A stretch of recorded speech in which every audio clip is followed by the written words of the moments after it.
Hello, everyone. Apologies for that. There was a call that was coming in, and so that's what we had there. Let me see. Hello, everyone. Apologies for that. There was a call that was coming in, and so that's what we had there.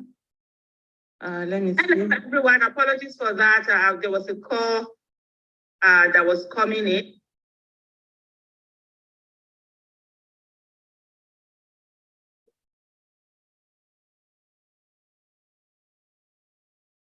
So I'm just trying to get things sorted out.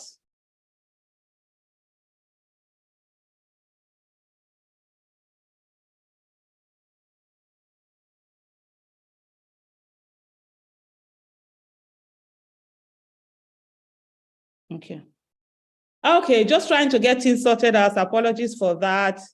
Good evening, everyone, or good afternoon, everyone. And for those in Nigeria, good evening, good morning, good night, wherever you're joining us from. It's a pleasure having you here with us. Thank you for those who have just come in now. It's a pleasure having you here. Well done, everyone. And today we are going to be we are having two guests coming.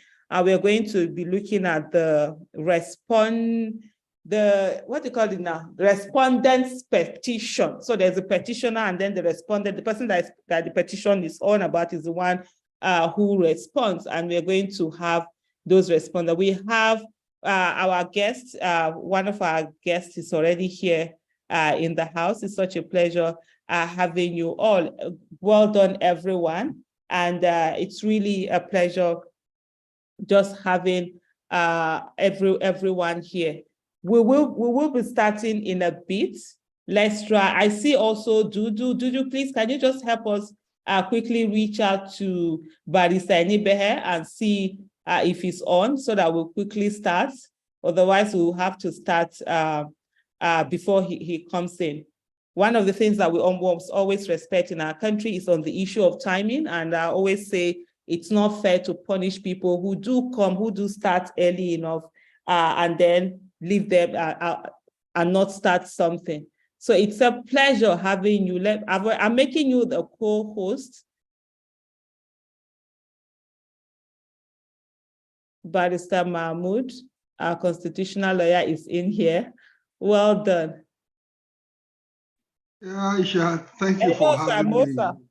More good day. Thank you for having me. You're welcome. It's a pleasure. Happy weekend to everybody. Thank you. For those of you that don't know, that's Isako we are speaking. So our language, they two speak and where anytime when we say ourselves, we will talk. So we always marginalized. So let's get it out there. It's a pleasure having you, and it's really such a great thing having you coming on time. I'll just give a bit of maybe 2 minutes. If we don't have Barrister Inibehe here, we'll just go ahead and start. And then whenever he joins us, we'll be able to take it up from there. So how is everything? I see a whole lot of on the Twitter space and a whole lot of discussion about Anambra, SARS. I saw an a thread that you did and all of that. What's all that about? What's going on? Two things actually. First is in respect of the refusal, if you like, of the governor of Anambra State, Chukwuma Soludo, to release the report of the Judicial Panel on Police Brutality. Recall that in the aftermath of the 2020, in the aftermath of the October protest in 2020, the then governor of Anambra State, Willie Obiano, set up a judicial panel to look at the activities of the Special Anti-Robbery Squad in Anambra State from 2003 to 2020.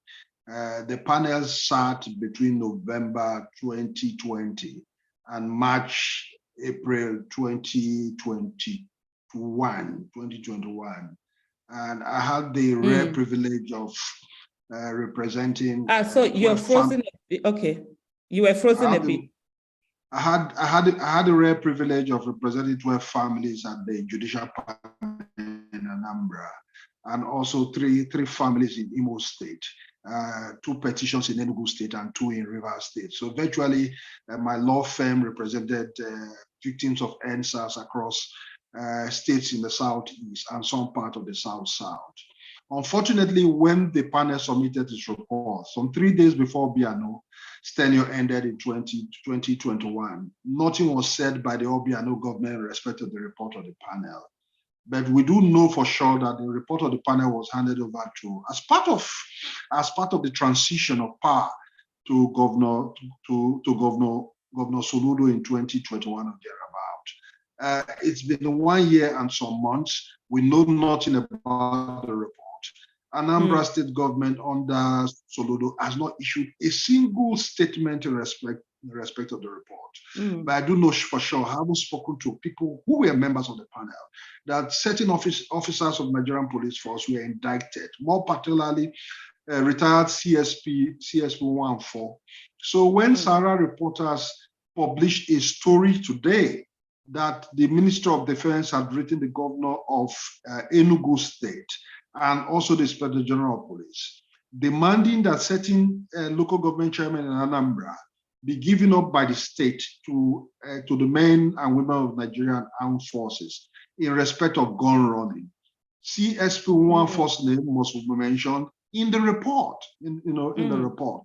So I seize that opportunity again to remind the Nigerian public that there's a pending issue as regards the complicity of CSP 1-4. And don't forget too, there's a young man who I hear is with the police at the moment, who has raised all sorts of allegations that border around human organ trafficking involving SARS Anambra State. When I appeared before the panel in Anambra in 2020, some of these issues were raised by petitioners before the judicial panel. There were suspicions that young men and women, more particularly young men, first sons, only surviving sons of parents of indigenous of Anambra, were snatched by operatives of SARS, murdered, and their organs harvested. There were also testimonies. There were also testimonies at the hearing that the grounds of SARS in Okuzu, in Anambra, is a burial site. It's a burial site. So I expect the Nigerian state responsible to seek explanations of bodies that were buried there. And more importantly, we want to know the extent of complicity of James 1-4. But we cannot know if this man is not apprehended. The Nigerian police force is unwilling to apprehend James 1-4. That's why I'm goading, at the same time pleading with the men of Nigerian armed forces, more particularly Defense Ministry, to go for him. James 1-4 is a private citizen. He's not above the law. So that's the context of my tweets this morning. Oh, wow. I think it's really something that maybe we would take time out again on this program and really have a discussion on that, because one of the biggest problems that we have is the fact that we always like to go away from issues, move on from issues. And then when people see people like you who stay on the issues and keep bringing, it's always like, oh, but we've moved on from that now, NSAS, let it be. But no, all these atrocities, they continue and they are interlinked, and we need to get to the root of it, and nobody should be above the law. It's quite disappointing that Governor Soludo is really holding on to this report and not releasing it, but we will come to that. For today's discussion, basically it's on the, I think they call it, is it the response? How was the technical term? The respondent? In elections, petitions basically are sui generis. When lawyers say sui generis, it means that it is at the realm of law that is special, it is specialized. Where two parties come before the election tribunal, the one who brings the case before the election petition tribunal is the petitioner, The defendant, as if it were a civil case, is called the respondent, the respondent. So at the realm of law, it's only two areas of practice that you find appellations or labeling that relates to petitioner and respondent. One other aspect of law that I can readily think about is divorce and separation matters. When a woman brings an action against the husband seeking divorce, the woman is the petitioner. When the husband responds to the allegations of the woman, the husband is the respondent. Unlike civil matters where you have the plaintiff and the defendant. Yes. Okay. That, you see, today is going to be another learning period for some of us. I don't know who just learned that. I never knew that the issue of divorce is actually petitioner and respondent. But so that's the good thing, and that's the thing about it. I think we are going to start off while we wait for our other guests to join us. If we join us as we go on. For those of you who are just joining us, welcome to today's program. Okay, I just realized I've not put this thing. I'm going to put the link on YouTube. There are quite a number of people. Most of the people are actually on YouTube right now as we speak. And today it's going to be quite interesting. We're having two guests. Our topic for today is Nigeria's presidential election 2023. Analyzing respondents' brief. That's what we are going to be doing today. And with us for now, we're going to have two guests. But we're starting with Barrister Abdul Mahmud. Is it barrister, or is that the title? It has become a normative practice in Nigeria. Okay. I'm tired of correcting people. Barrister is not a title. So I'm simply Abdul Mahmud Esquire.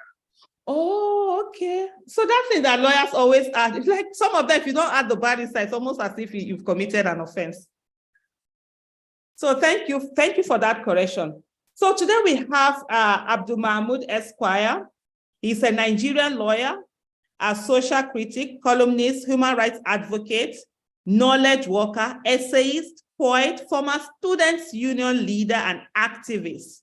I mean, when student unionism was at its peak, these are the people who led student unionism. He's currently the president, Public Interest Lawyers League, PILL, a body of professional and independent group of lawyers committed to the promotion and enforcement of the rights of vulnerable and minority groups, the deepening our democracy and governance, and the expansion of public interest law.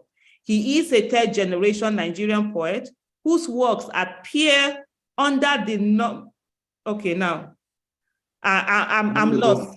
Let me pronounce that part. It's nom de guerre. Okay, nom de guerre. Is that Obemeta? Obemata? Yes, Obemata. Okay, Obemata.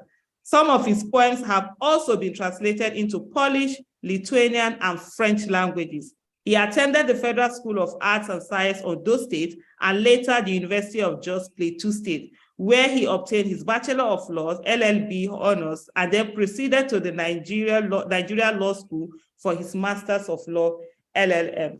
Thank you so much, Abdul Mahmud, for joining us today, Abdul Mahmud Esquire, for joining us today, and to also share with us what this brief is all about. Here, we are here to learn, we are here to understand more, and we are looking forward to hearing from you. So the first question I'm going to throw out there is that we've gotten the respondents have brought in their briefs, both from INEC and then APC presidential candidates. What do you make of it? Can you give us like an overview of what those briefs are all about?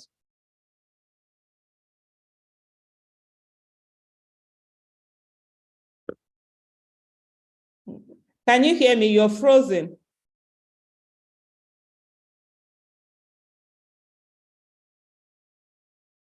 Hello? Okay, I think there's a bit of technical issue from, okay, he has dropped off. I think there's a bit of a technical issue. So we'll look, while we wait for him, for all of us that are joining, well done and good afternoon. And for us, this is going to be another learning moment. If you're on and you want to say something, please go ahead while we wait for them to come in. Go ahead, please, and make a request. Let's hear from you. we've seen the response have come in, and a lot of people have put out a lot of things out there. But one of the things that we're very sure of right now is the fact that on the issue, the Tinubu's camp is no longer denying the issue that $460,000 was actually forfeited. So the issue of forfeiture is no longer the one that people are saying they don't know anything about. Yeah, Abdul Mahmud Esquire, you're back on, right? I can see you. Can you unmute yourself?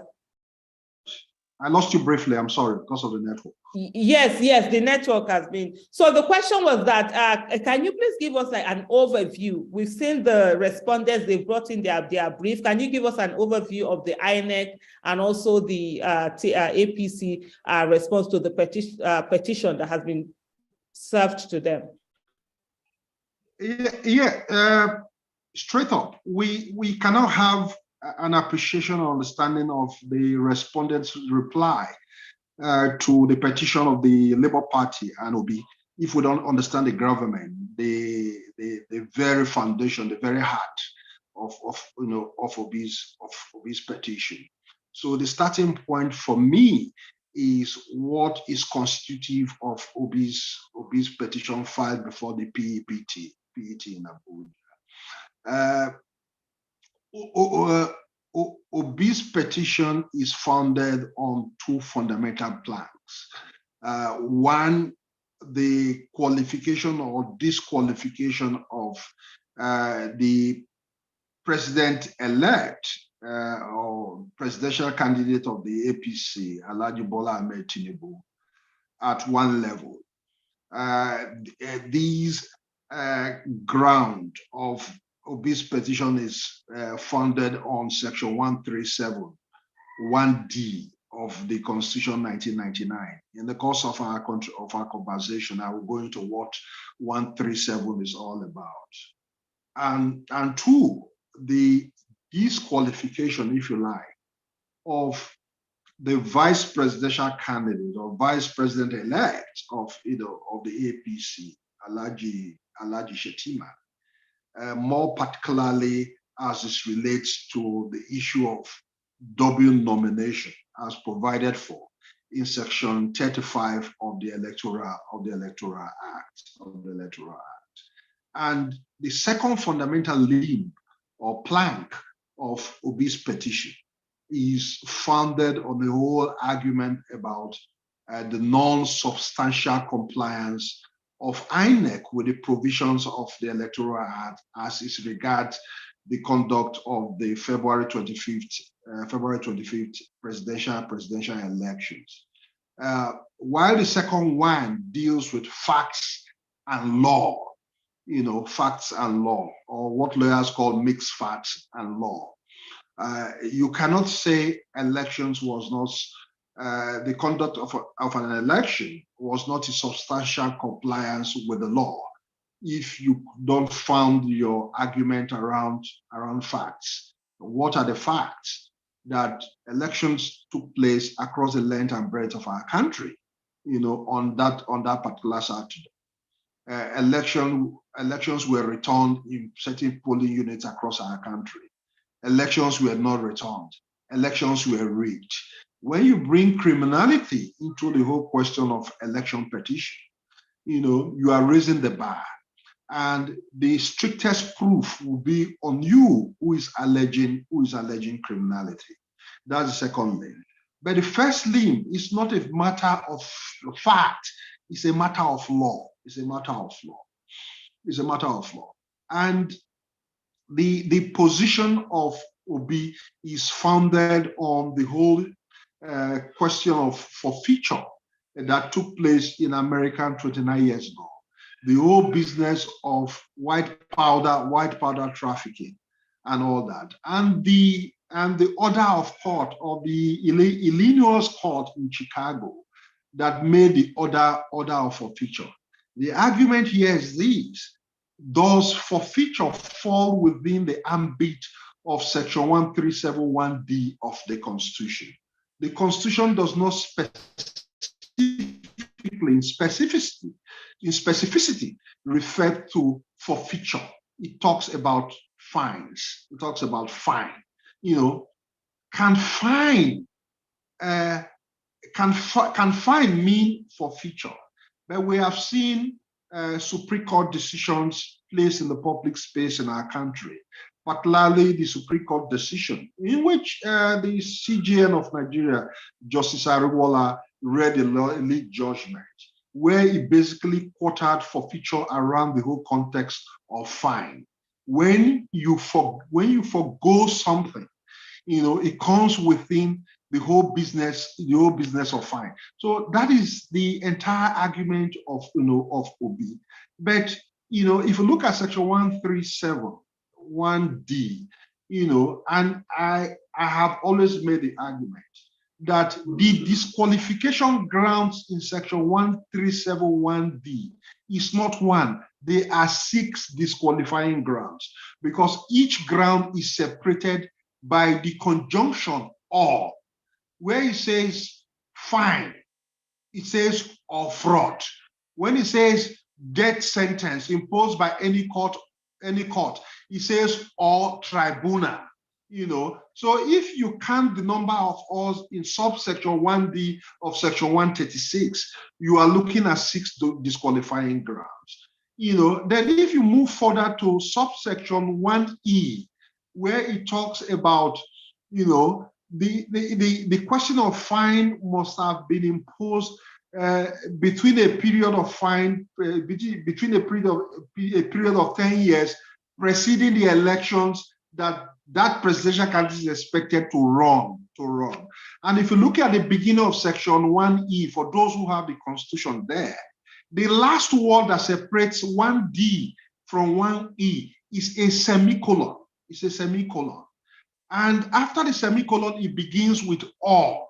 So what that means is that section 1E, the disqualifying ground in section 1E is separate from those 6 disqualifying grounds that are outlined in subsection 1D of section 137. So having this in view, I have to go to the reply or the respondent reply. Yeah. You know, the APC response comes in the form of a PO, what lawyers call a PO, preliminary objections. You know, preliminary objections. What they are doing is contexting the legal grounds in which OB's petition is founded, and also raising their own grounds of disqualification.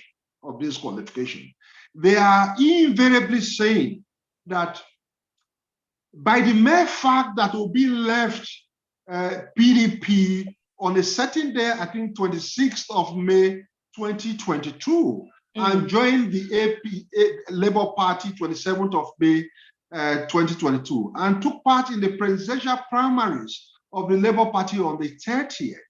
You know, the provisions of section 29, subsection 1, you know, which deals with the submission of names of candidates of political parties, and section 77, subsection 2 and 3, which deals with the register of members of political parties and the time frame within which these political parties are expected to submit this register to INEC. Where section 29, subsection 1 talks about 180 days, you know, section 77, 2 and 3 narrows the time frame to 30 days for submission of register of members to INEC. The contention of APC is that as at when OB left PDP on the 26th of May, you know, 2022, the register of members of Labour Party had been submitted 29 days prior to when he left.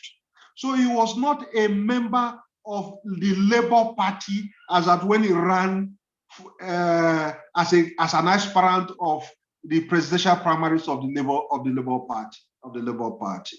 So that is one limb of the argument to knock the bottom out of the argument obese lawyers have posed in their petitions.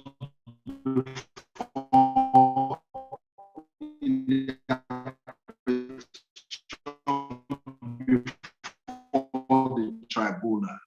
For a lawyer who is new, that there is a gulf between the Electoral Act, which is an inferior legislation to the Constitution.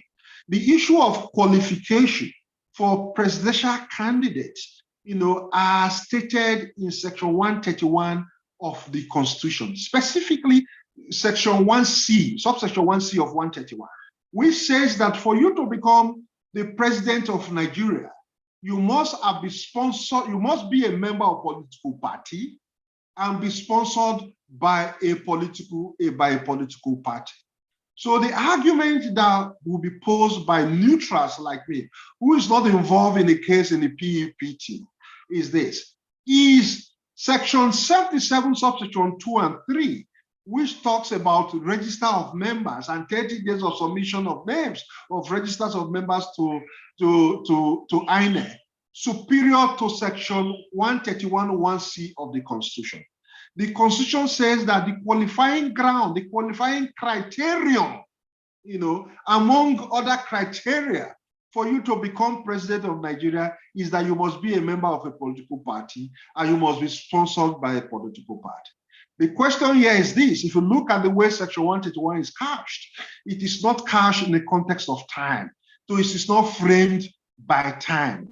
So I think that looking at the argument posed by APC, it's not supported by the Constitution. The Constitution does not say that, oh, you must be a member of a political party 30 days before the register of members is submitted to INEC. That's at that level. Okay. And case law here will mean that decisions, ratio, principles decided by courts around issues also guide our understanding of the issues. In respect of Section 131 and Section 77 of the Electoral Act, the Court of Appeal is a recent 22-23 decision involving Allied People's Movement against Peter Obi, decided that you cannot contract the grounds for qualification for president of Nigeria by using Section 77, subsection 2 and 3 of the Electoral Act. The only qualifying ground is that specified in subsection 1C. Are you a member of a political party? If the answer is yes, you can contest. Are you sponsored by a political party? If the answer is yes, you can run. So on the basis of the decision of the Court of Appeal, and interestingly, it is the Court of Appeal that will sit as the Presidential Election Petition Tribunal.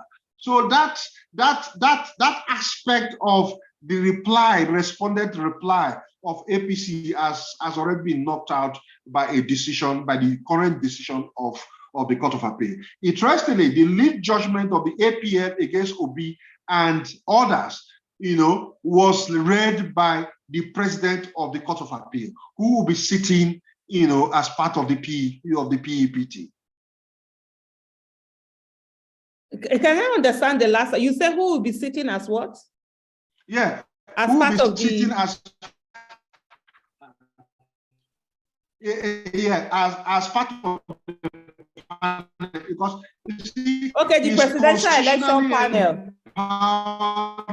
By law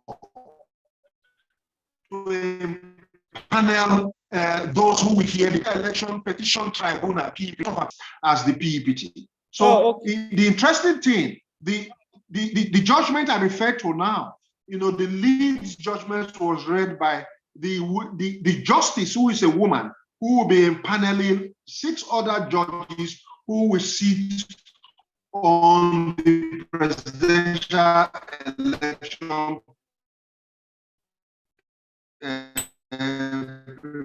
election. So over to you. Thank you so much. Can you hear me? Yeah, I can hear you. I can hear you. So thank you so much for your explanation. It really brings everything together. So on this issue, just for me to ask a question, did Obi participate, did Mr. Peter Obi participate in the primaries of Labour Party, or was he someone that resigned and he took over? No, I think a lot of Nigerians did not follow the brouhaha that happened. I followed it closely. Look, when Obi left the PDP May 26th and joined the Labour Party the following day, 27th of May, the presidential primaries of the Labour Party took place on the 30th in an hotel in Asaba. Don't forget that there were two other aspirants within the Labour Party. Professor Patu Tomi, who was an aspirant, withdrew and supported Obi. The presidential primaries of the Labour Party was between Obi and a lady whose name I have forgotten, who insisted that the democratic process must take its course. Yes. And she lost, she lost Obi. So Obi actually took part in the Labour Party presidential primaries. Oh, okay. So he did take part in that whole issue. So all of this issue of whether he was still a member of PDP or he did not reach there on time, his name wasn't on the register. So the point is this: Labour Party is not saying that as at May 30th, 2022, Obi was a member of the Labour Party. Their contention is this on the basis of Section 77, subsection 2 of the Electoral Act. The Electoral Act mandated, empowered, it was compulsory the Labour Party to submit its register of members to INEC, within 30 days. The 30 days elapsed on April 30th, 2022. As at April 30th, 2022, Obi was still a member of the People's Democratic Party. So the argument of the APC and Bat's lawyers is that, when Obi took part in the Labour primaries of 30th May 2022, his name was not in the register of members of Labour Party. So by virtue of Section 77, 2 and 3, Obi would not have been the lawful and legal candidate of the Labour Party, because by the mere fact that his name was not in the register of members, as at April 30th, 2022, he was not a member of the Labour Party. That is the contention of lawyers of BAT and the APC.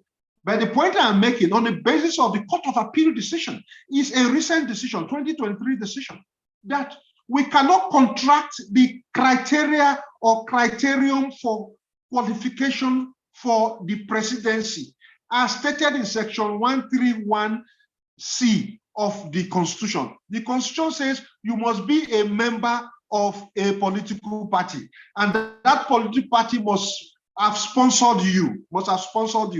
The issue of register of member is not a qualification for becoming president of Nigeria. That's the decision of the Court of Appeal. In Allied People's Movement versus Obi and Labour Party and another.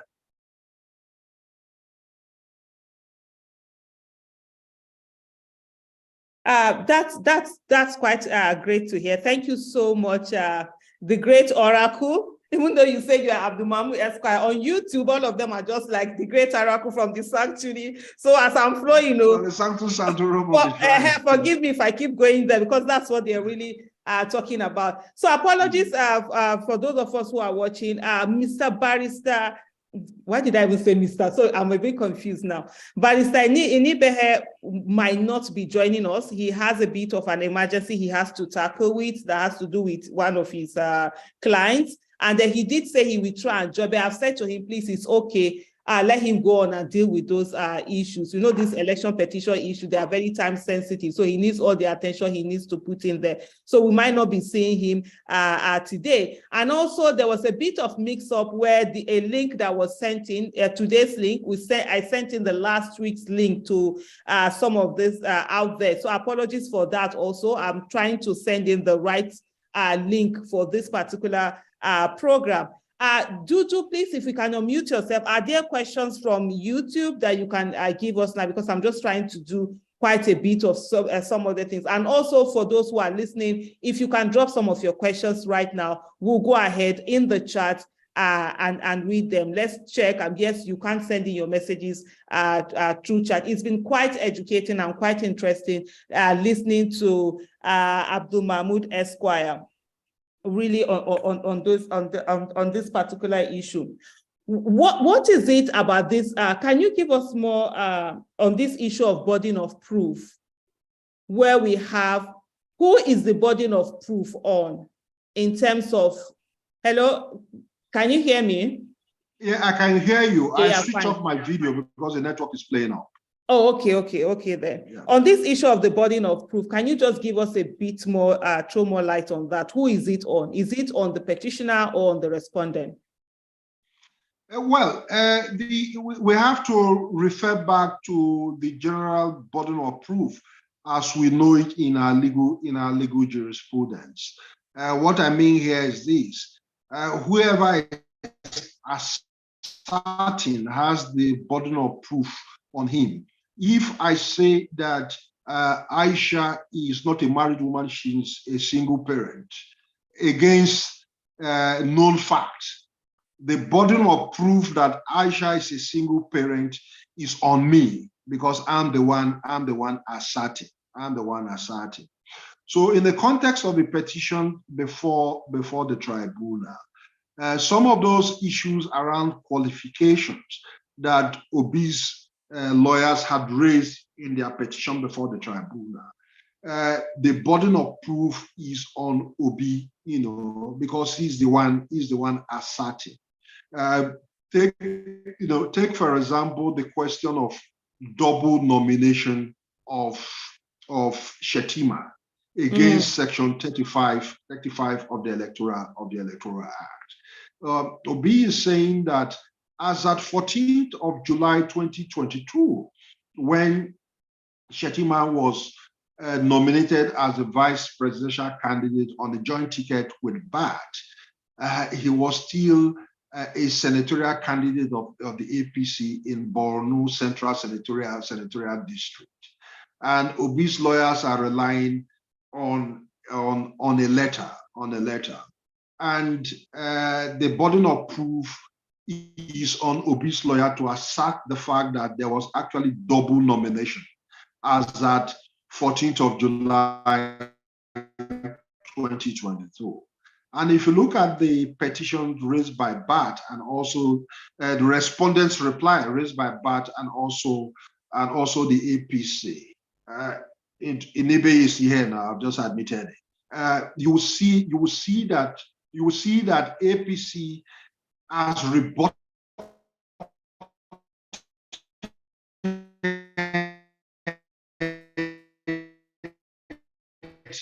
that his Obi's petition is founded on. Therefore, we formally withdrew the candidacy of Shetima in a letter to INEC. Why the letter on its face of it bore 6th of July? The internal minute of INEC, bore 14th of July. I'm a lawyer. I don't want to raise strenuous issues. It beggars belief that a letter was written on the 6th, submitted to INEC on the 6th, and 8 days later, there will be questions around the authenticity of the date stamp on that document. I'm very sure about it. I'm a practicing lawyer. I know what goes on in the registry of courts, in offices, in our country. So to answer your question straightforward, the burden of proof is on Obi because he's the one asserting. But the interesting thing about election petitions as well, election petitions generally is, if you are also raising, criminality, rigging, issues around crime, the bar of proof, is no longer on the basis of balance of probability. is on the basis of beyond all reasonable doubt. So if you look at the respondent's reply, you will see the consistent use of the phrase, we will put them to the strictest proof, virtually in all grounds of of the respondent's reply. So over to you, Aisha. Thank you so much for that explanation. We have with us right now Barrister Inibehe Effiong, although he too say he just prefers to be called simply Mr. Inibehe Effiong. Hello, Barrister, can you hear us? Kindly unmute yourself. You can do that. You are also a co-host.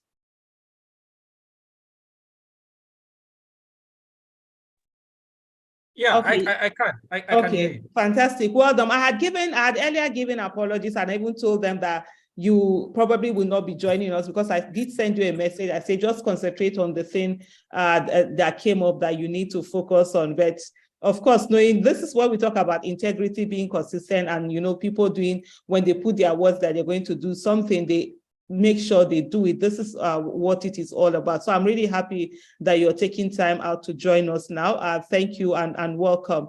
We're looking at the respondents' brief, and go ahead and give us what's your overview on it all.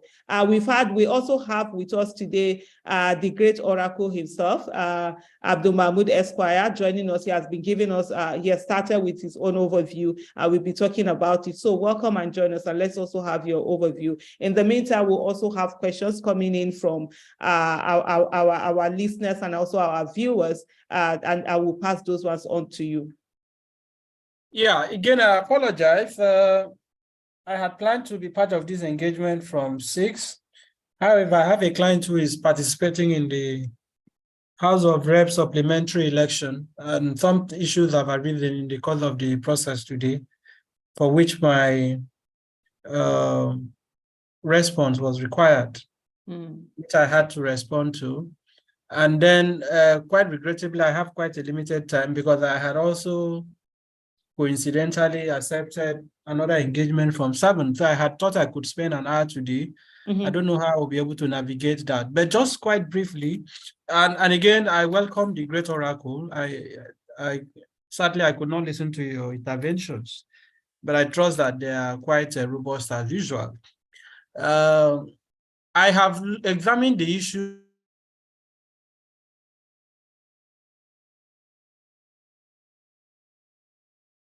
Hello, Inibehe, we can't hear you. That has been from the respondents and then the APC. Yeah, that have been filed by Tinubu and the APC. Some of the points they have raised are strong.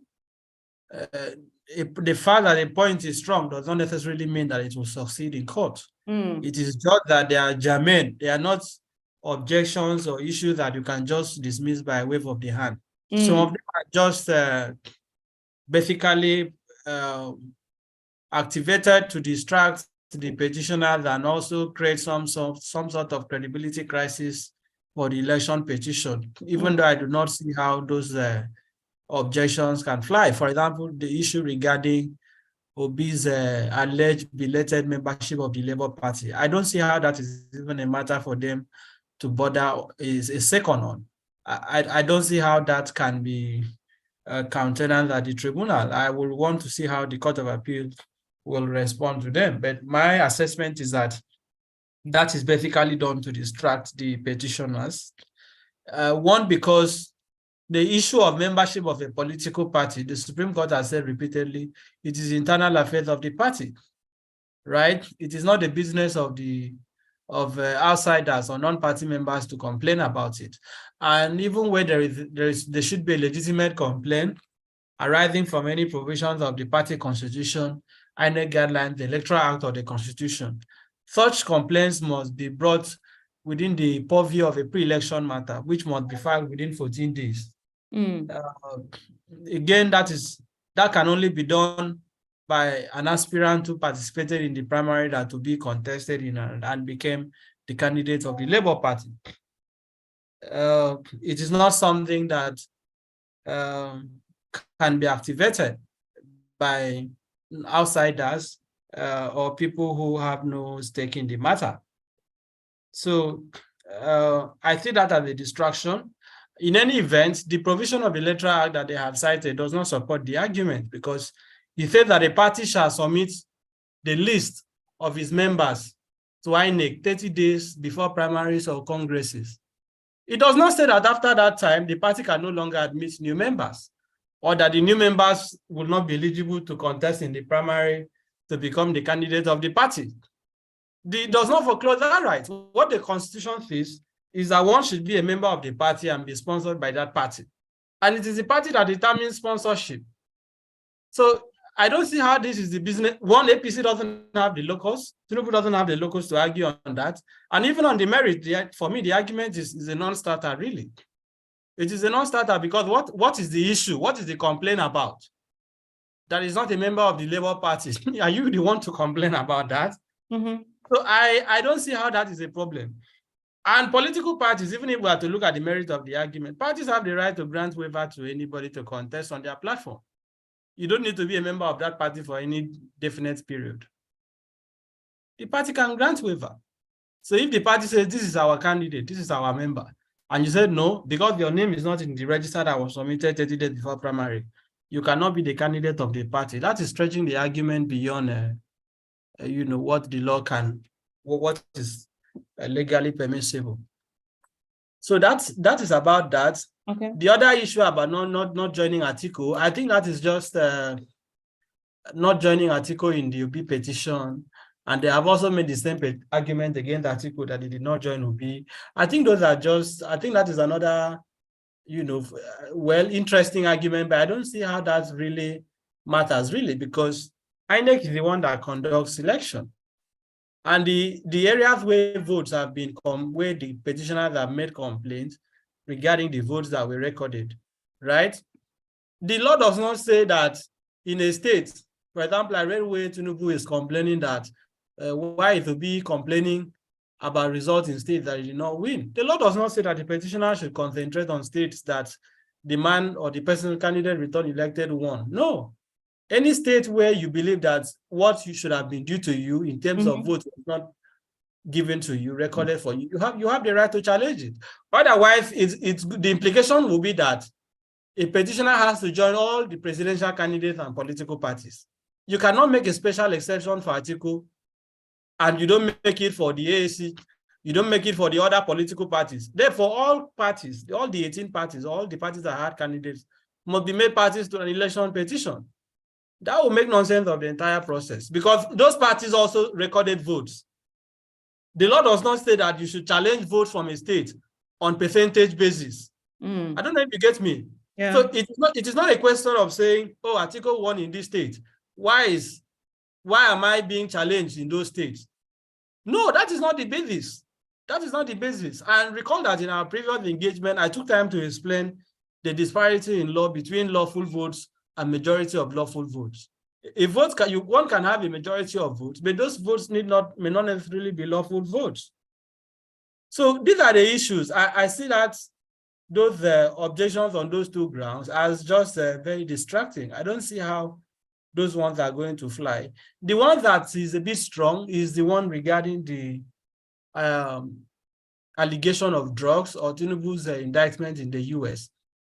Again, that is going to depend on the attitude of our courts, how the court is going to perceive the issue. But they have made some strong arguments, that some germane arguments. One, of course, they have raised the issue of time. I'm not really sure that applies given the provision of the Constitution under which the disqualification argument is founded on. I'm not sure that issue of the time will really fly.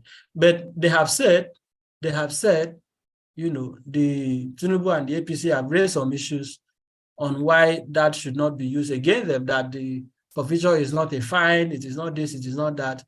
some very interesting technical argument that they have made. They have also said, oh, the issue was previously litigated. I haven't seen the judgment of the Federal High Court where that issue was litigated, because the question would be, was it litigated on the merit?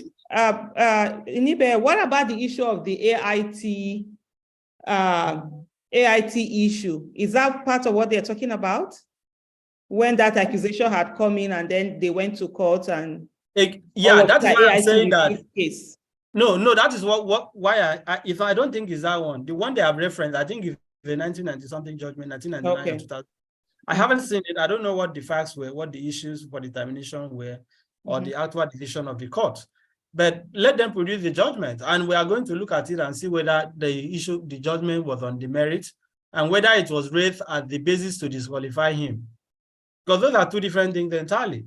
Some of these judgment people are parroting are cases that were determined on technicalities that did not really come before a court of proper jurisdiction, that even the local standard of the plaintiffs were successfully challenged. They were not raised in an election petition as the ground to disqualify, Tinubu or Asiwaju. I haven't seen that. So let them produce that. Let them produce that and we'll look at it. The argument that, oh, the judgment was not registered in Nigeria, I don't know what all that amounts to. Okay. Really, I don't know what all that amounts to. That, oh, this is civil, the forfeiture is civil, oh, it is not criminal and all that. These are all technical arguments that lawyers have made. I want to see how the court, I have an open mind, to that issue. I want to see how the court, will examine that. They have also raised the issue of particularity regarding that. That is on the aspect of non-compliance, that the aspect of the petitions will be complained about some issues, that there was no particularity in terms of the polling units that were actually affected. Again, that is also a German issue, right? But you must also understand that Obi had constraints in filing his petition because he did not have results of many of the areas that he had sought to challenge, right? So that is also one of the challenges that the petitioners face. Ordinarily, the way you do election petition is that you particularize the polling units. If you are saying that results were not uploaded on the IREV, you have to particularize it. And finally, let me even touch on the issue of IREV. I'm still waiting for a copy of the INEC response. I haven't seen their reply yet. I've only seen snippets of reports in the media, which I find very diabolical, the argument that they are canvassing at the Court of Appeal. It is extremely diabolical, and very insidious that a commission that is supposed to be rooted in integrity is trying to create very, very provocative prevarications by distracting people from what is really the issue and manufacturing an argument for themselves and responding to themselves. There has never been a debate whether the collation should have been electronic or not. So for them to say that the Electoral Act does not provide for electronic collation, who is arguing about electronic collation? What we are saying is that transfer or transmission of results under the Electoral Act, Section 60(5), Section 64 and others, is a distinct procedure, is a distinct process, requirements under the law. It is separable from the issue of collation. Even though it is connected, even though it is related, but it is distinct. It is distinct. All this, I explained last time, the election is a process, and these processes are interrelated. But for INEC to now seek to confuse Nigerians, to make it look like the whole argument about IREF or transfer of results was about electronic, was about collation of results, it's just very silly to me. I mean, to put it very nicely. I don't see how that makes sense. I don't see how that makes sense at all. I want them to explain in court what transfer of results is and at what point that transfer ought to have taken place and who has the responsibility to effect that transfer. Because when you begin to argue about collation is done by collation officers. It's done by collation officers. The presiding officer's duty ends at the polling unit, except that he has to take the results to the registration area, which is the ward level for, the ward collation center or the registration area. But once that result is submitted, his duty has finished. Once he had appended his signature to the result, at the polling unit, that is where he ought to have done the transfer and upload.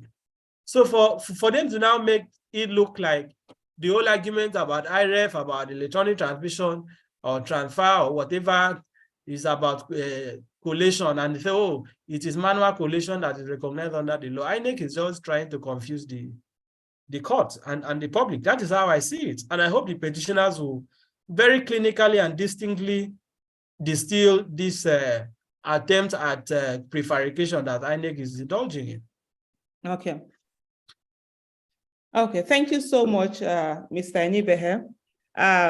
Coming back to you, Abdul Mahmud Esquire, there's a question that someone is asking from YouTube. We have a good number of our viewers are on YouTube, and he says that they are raising, there's an issue being raised. I don't know whether it's in that brief that the, what do you call it now, the forfeiture, it's not against the person, but rather against the account. What is the account? How does that work? Well, that's and let us see the accounts now. What is the account? Well, it is an interesting argument. But let me begin in an attempt to answer this question. I also attempt to give some clarifications to some of the issues that my colleague Inibehe has raised. More particularly as it relates to joinder of parties. We're talking in the context of case laws in Nigeria. We talk about proper parties, desirable parties, and necessary parties. Recourse can only be made to the reliefs sought by a party to an action for the court to determine if there is a desirable or proper or necessary party before it.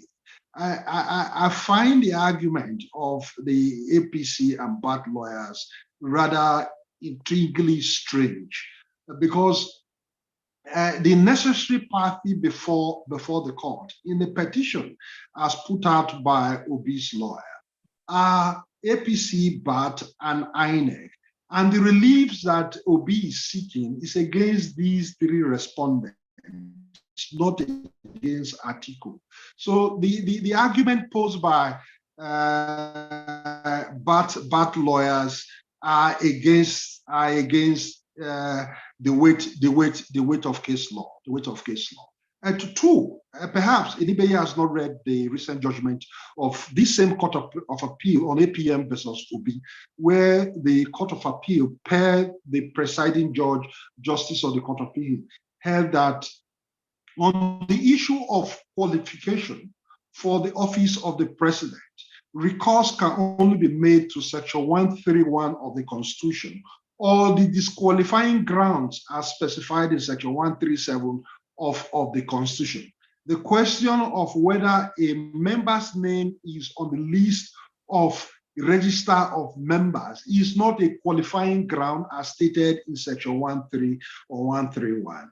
I think the argument of the lawyers of BAT here is against the weight of case law. For me, these election petitions will be determined solely by, like Inibehe rightly raised, by the disqualifying grounds under Section 137, 1D and 1E of the Constitution.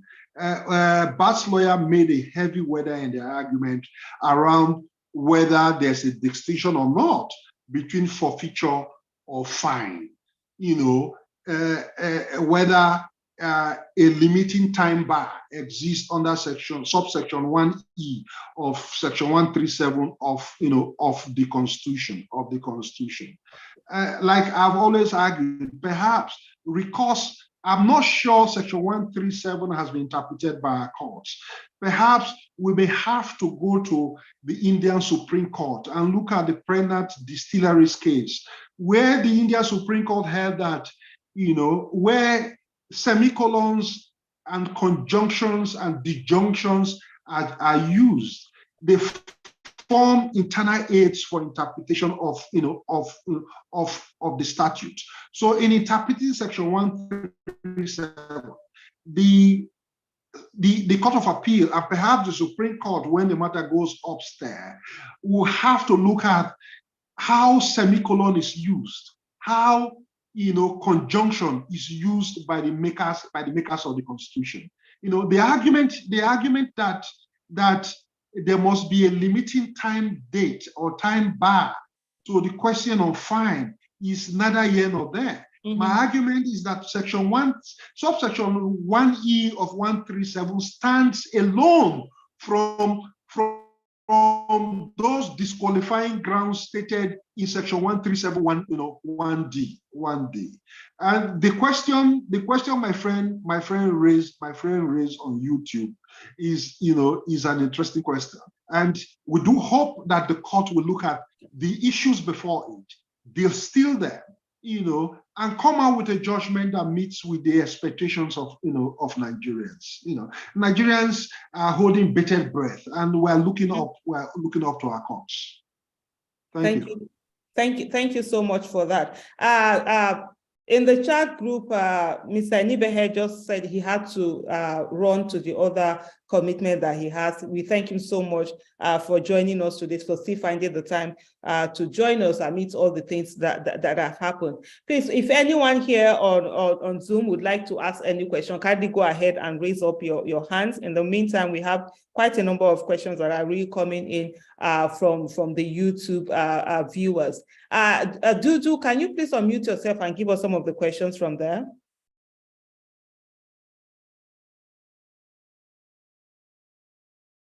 Hello, Dudu, can you hear me?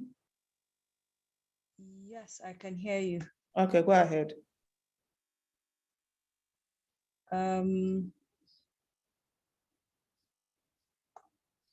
Okay, why? So Godson Emmy asked on YouTube that, please, is it true that the Chicago court lacks jurisdiction in Nigeria?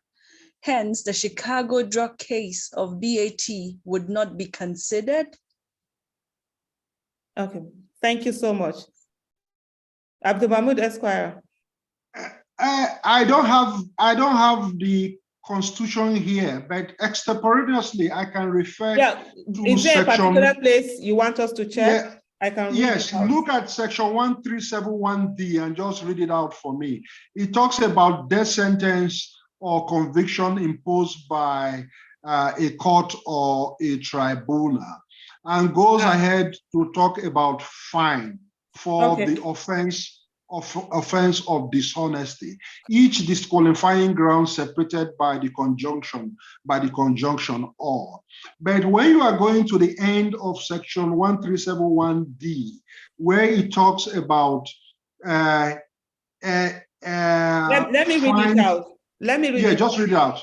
So we have section 137 says, a person shall not be qualified for the election to the office of the president if, and that D says he is under a sentence of death imposed by any competent court of law or tribunal in Nigeria, or a sentence of imprisonment or fine for any offense involving dishonesty or fraud by whatever name called, or for any other offense imposed on him by any court or tribunal, or substituted by a competent authority for any other sentence imposed on him by such a court or tribunal.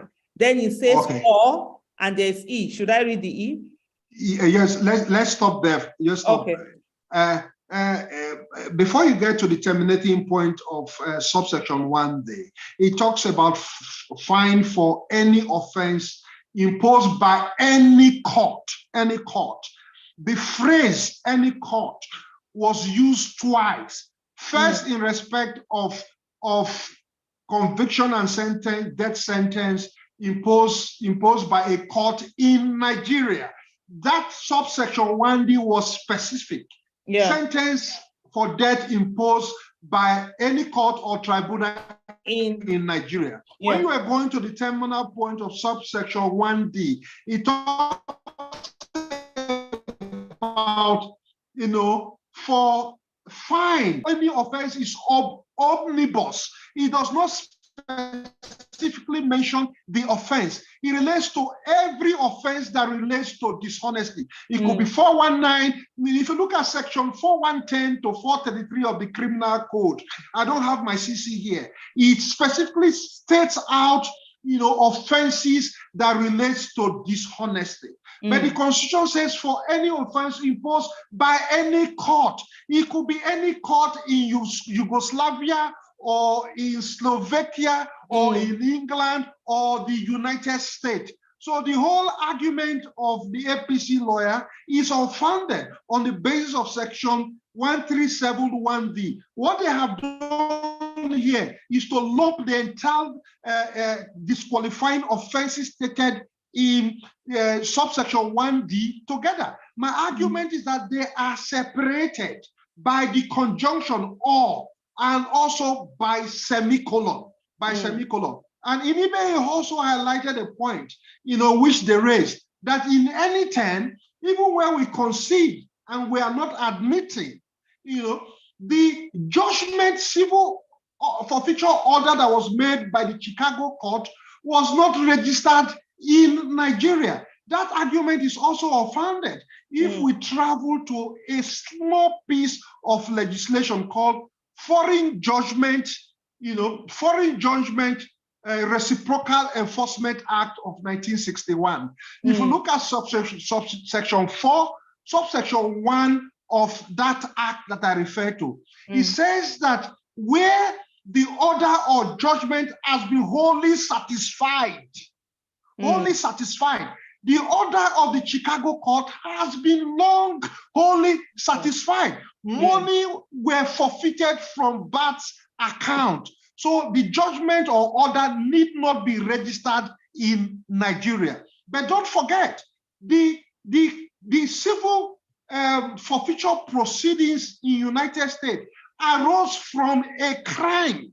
My contention is that the order of the Chicago court is a criminal order. We need not have it registered in Nigeria. And that's why I disagree with the lawyers of BAT. Thank you so much for that. We have sources Adeonju that has raised a hand. So I'm a bit and I don't know whether it's male or female. So that's why I can't say he or she. But sources, go ahead, please. Kindly unmute yourself and go ahead with your question.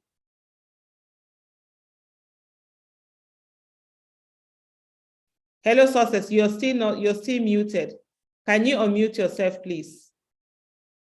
Okay, while we're waiting for sources, okay. Okay, go ahead. Right. All right, he's a male. I'm a male. Male. All right. So my question is this: at what stage do we think forensic investigators will come into this issue of IRF?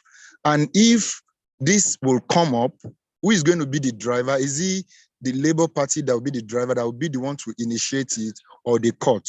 That's my question, please.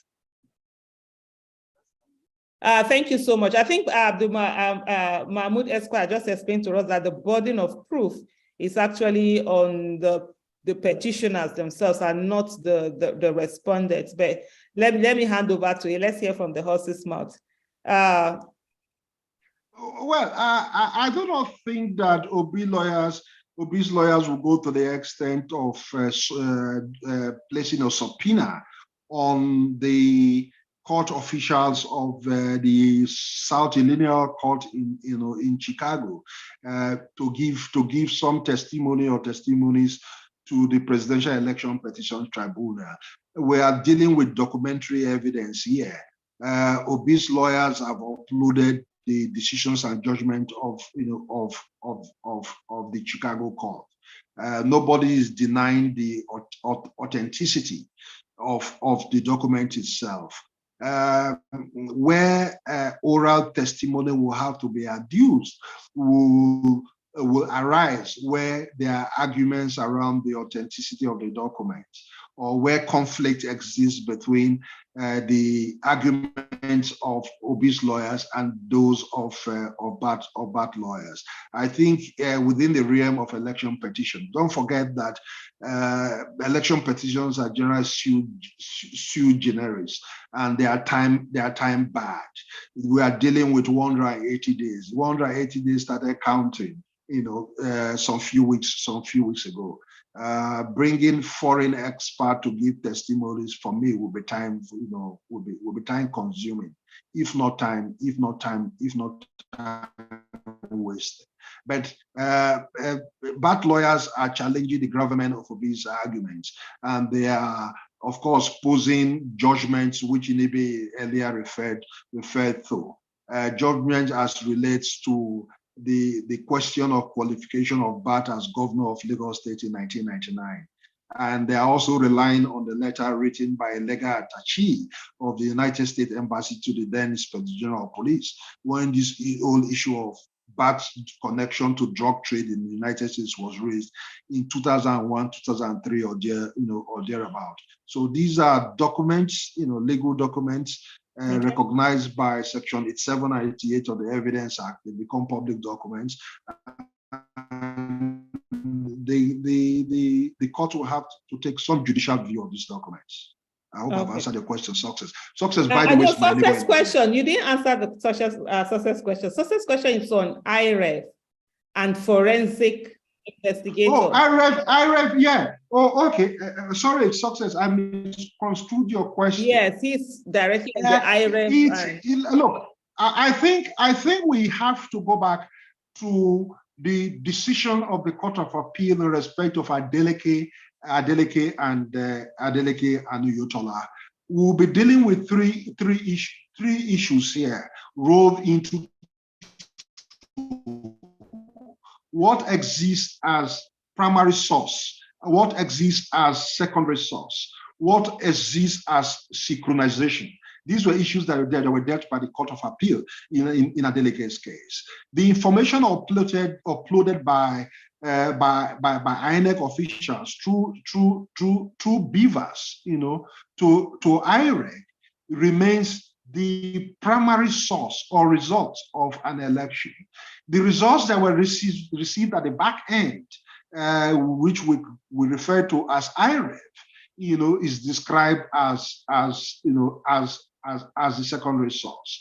So yes, forensic expert can be called them where there's no match of authenticity between the primary source result and the secondary source result. And perhaps if synchronization arises, and I do think it will, as we are going through the case at the PEPT. For some of you that have been following the uploaded result, we know that over 4,000 PU results have not been uploaded almost 50 days after the presidential elections. I do know that INEC will come out at some point and say that, some of the results that you have are not the authentic results because they have not been finally synchronized by the results we have at the back end. Yes, forensic examination will be key in the course of distilling some of the issues that have now been placed before the Presidential Election Petition Tribunal. Okay, thank you so much for that. Dudu, can we have some more questions from YouTube before we take Francis? Okay, so Ephraim Excel on YouTube is asking that what is the grounds for the disqualification of APC's VP elect? And then can we take a second one? Yes, please. Fashuyi Miracle also asked, what is the process of admission of electronic copies of polling unit results? He says if INEC fails to provide certified true copies, can the court accept copies of polling sheets as secondary evidence of public documents? Thank you so much, Dudu. Well, thank you. Let me deal with the first. I dealt with the first earlier on when I said that Obi raised the issue of qualification or disqualification, if you like, of the vice presidential candidate. There's a bit of issue with network. APC on the Brand Act. Section 35. Yeah, we can hear you now. There was a bit of issue with the network. Right. Obi raised the issue of qualification or disqualification, if you like, of Alhaji Shetima on the basis of Section 35 of the Electoral Act. Section 35 deals with the question of double nomination. that you cannot place yourself, you cannot allow yourself to be doubly nominated as a candidate of two political parties, something along that line, or in two constituencies. But lawyers have reported the claim of Obi, because Obi's argument is basically founded on the fact that Shettima was nominated as a vice presidential candidate on the 14th of July 2022, and he resigned. He withdrew his nomination as a senatorial candidate of Borno Central Senatorial District on the 25th. 24 hours between 24th and 25th, he was a double nominee for the office of the vice president and also a senatorial candidate of the Borno Senatorial District. Bat's lawyers have also put in the public space through their POs, preliminary objection and respondent reply, that on the 6th of July 2022, when the placeholder, what's his name now, something Chiari, was withdrawn and his name replaced with Shettima, they were within the time frame allowed by law. But I also raised question on the face of the document. That letter was dated 6th of July 2022, and there's somewhere where it was minuted on the face of it on the 14th of July. I'm not the opinion on integrity of anybody, but it beggars belief that a document that was signed on the 6th was actioned on the 14th. This material conflict will have to be dealt with by the Court of Appeal in the course of hearing the petitions and the respondent reply. On the question of certification of documents, the Court of Appeal will rely on the CTC document, provided for it, by the parties. It's on the basis of that, if you look at both petitions of Alhaji Atiku and of Peter Obi, all the documents that have been front-loaded are CTC documents. And the documents that have also been front-loaded by Tinubu's lawyers are also CTC documents. But don't also forget that on the decision of the Court of Appeal, I was involved in that case, Judge Sekibo against the APC. The Court of Appeal strangely held that the duplicate pink copy of result sheets that from EC8A that are usually in the custody of the police can also be relied on by the courts, So you are right. The court will reply. Look, ordinary result sheets flying all over the place on electronic apps, do not meet the test of the Evidence Act. They are not certified true copies of the result. Those result sheets cannot be tendered.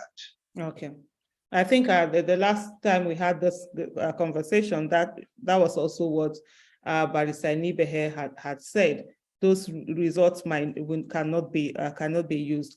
We'll now come back to those on Zoom here with us and start with Francis. Francis, go ahead and unmute yourself and let's have your question. Please keep it within 2 minutes, either your question or your comments.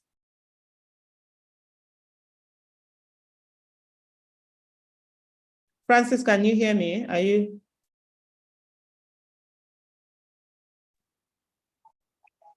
Yeah, go ahead, Francis. All right. Good evening. Good evening, everyone. Good evening, Lawyer Mahmud. And thanks, Sister Aisha, for this nice program. I just wanted to find, I don't know if he has addressed it, but just to ask, what is his view on the 25% of FCT, the role of 25%, the role it plays, and what is his view on that 25% that has to be scored in FCT? Okay. So I just wanted to hear you. Thank you very much. Thank you so much for that. Francis, I think we'll move to Eze Peter. Can you give us can we have your question or your comment, please? Go ahead and unmute yourself. All right, good evening, everybody. Good evening. Yeah, my name is Eze Peter, and I just want to ask my own question in this form.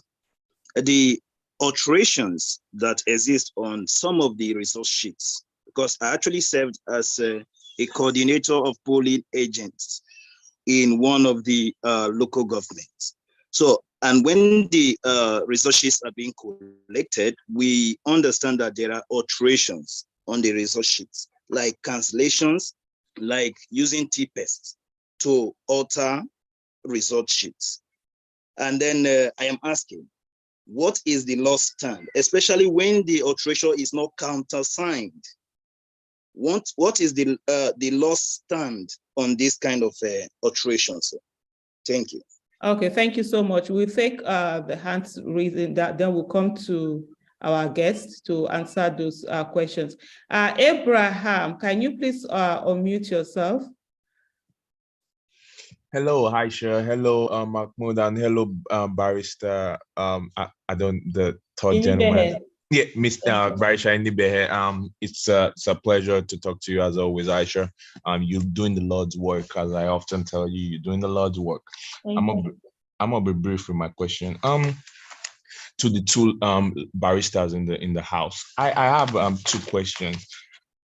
What is it? Because to be honest, it's not the first, second, third, or fourth time somebody with a criminal history and a proven criminal background will occupy exalted position in our country. I mean, from the top of my head, Omar Gege, Femi Gbadabiamole, Sanwo-Olu, Dapo Abiodun, all these people have checkered past and criminal history and criminal record. Why is it that nobody, before they get to these positions, nobody actually like test the law and test this constitution that says if you have a criminal record, you should not hold an exalted position in our country? And my second question is very simple.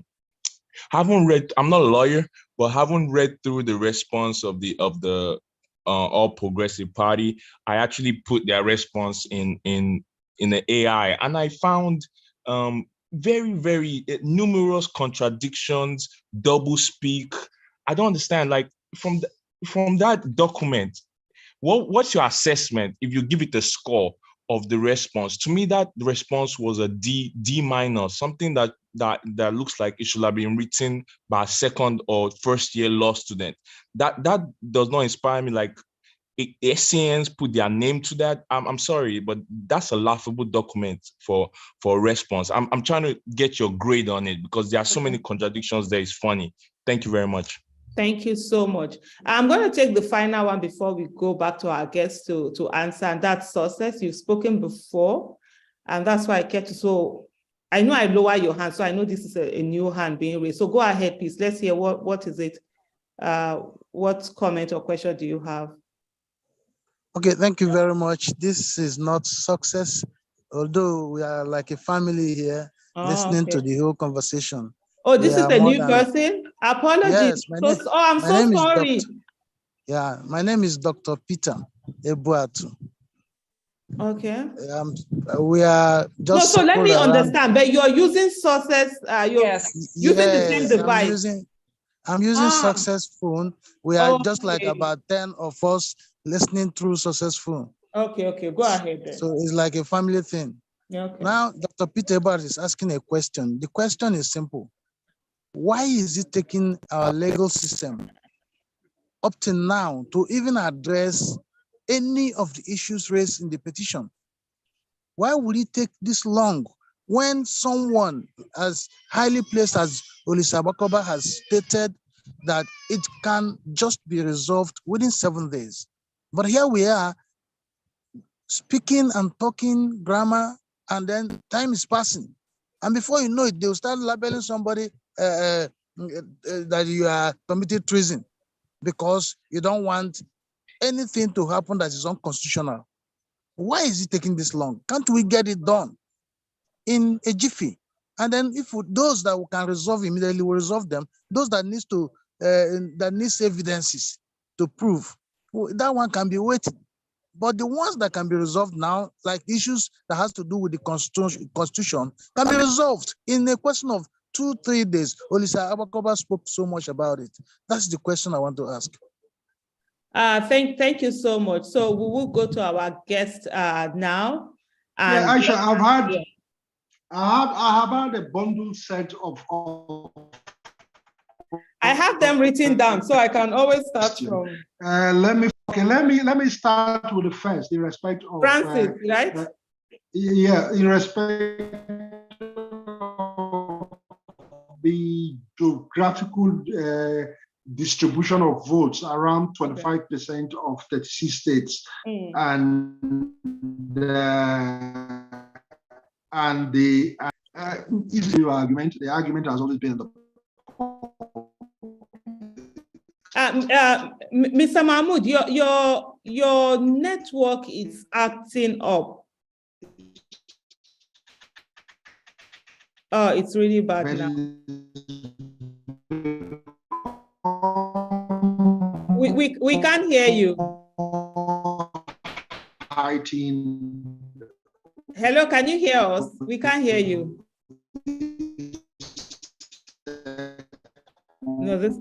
No, that is.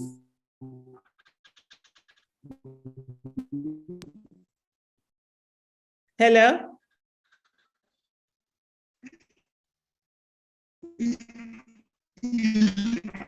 No, it's really bad.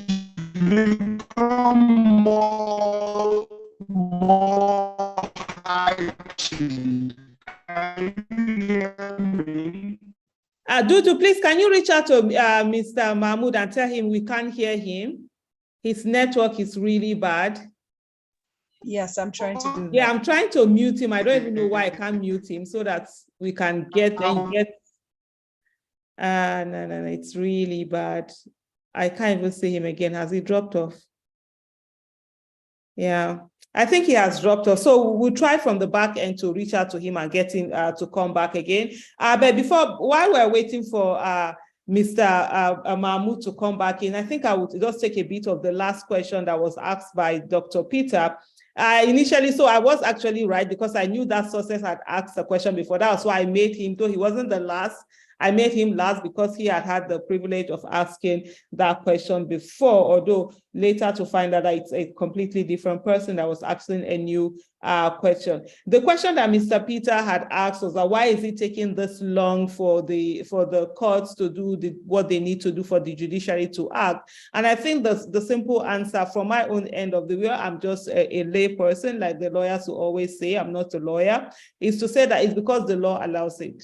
So there is a timing within the law. So we have that 180 days that we need, that is there. And so they have to use that, in as much as we keep talking. Like, I see a lot of people who are getting frustrated and always saying, okay, why are we just talking? Why are we just doing this? Can't this thing be done? You have to follow the law. I say, and whatever we do, we must do it from within the ambit of the law, because if you do anything outside the ambit of the law, then there's no difference between you and the people that you want to, we are calling now, we want them to step aside. And so that's the thing. That's the thing about being disciplined and doing things. It can be very, very frustrating where you see certain things, like, for example, on the issue of whether 25%, yeah, that can be decided to say, okay, the result, you did not qualify. So instead of waiting till May 29 to begin to swear somebody in, you just, okay, go back to the polls, go and redo the election, or check this result, arrange them again, and let people have their legal votes. But the court has given, because the law says this is the number of days it is within their own right to take that number of days. They don't have to hurry. They don't have to do it earlier. So we must understand that. That now comes to the question where it is that is where is the bedrock of the democracy, and that's the legislative arm. So if we really want laws to be changed, for things to work the way we should focus on that legislative and ensure that they're giving us laws that we apply to situations like this and really be there for the country. For example, there is a whole lot of need for us to have a new electoral act. Yes, we've just had a new one. We need another new, and these are some of the things that should be part of the law in that electoral act, to say that all petitions must be resolved before the swearing in date. and maybe give a bit of time so that there is time, and then if they need to go and conduct fresh election or whatever it is that need to be conducted, let that be done, so that you don't have situation whereby you are swearing somebody in who is not legally supposed to be in that place, and then you now come and then there's a judgment and the person is going out and you are having to rechange the thing and all of that. So it's very important. So that means that we have to be focused on the people that we are sending to the National Assembly, the people that we are sending to the state houses of assembly, and we must focus on the legislative arm, and wherever there's election of people by elections. So right now there's a supplementary election. A lot of people are not focused on it. We can't just be focusing on the executive election, governor, president. No, the legislative arm, senators, House of Rep members, House of Assembly members, the councillors, they are very, very important, and we need to put that attention on them. So we have Abdul Mahmud is here with us now. Okay, go ahead. Welcome. I'm sorry, Aisha, for the breaking translation. No, in respect of the geographical distribution of votes as it relates to 25% of the C states and the FCT, as specified in the Constitution, the arguments around it are not new.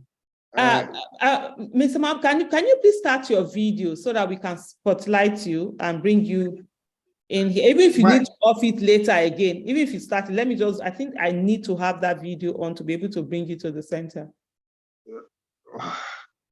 Where I am is very dark. Okay, no problem. Go ahead then, no problem. It's okay. No, it's okay. The arguments around 25%, the arguments aren't new. Olisa centered the argument prior to the 25th of February elections in his letter to INEC. Unfortunately, INEC did not address it. But we must stay within the ambit of the Constitution. What does the conjunction "and" mean? Does it mean that there's a certain level of superlative criteria, created for the FCT as against 24 states, which constitute 25% of that C states?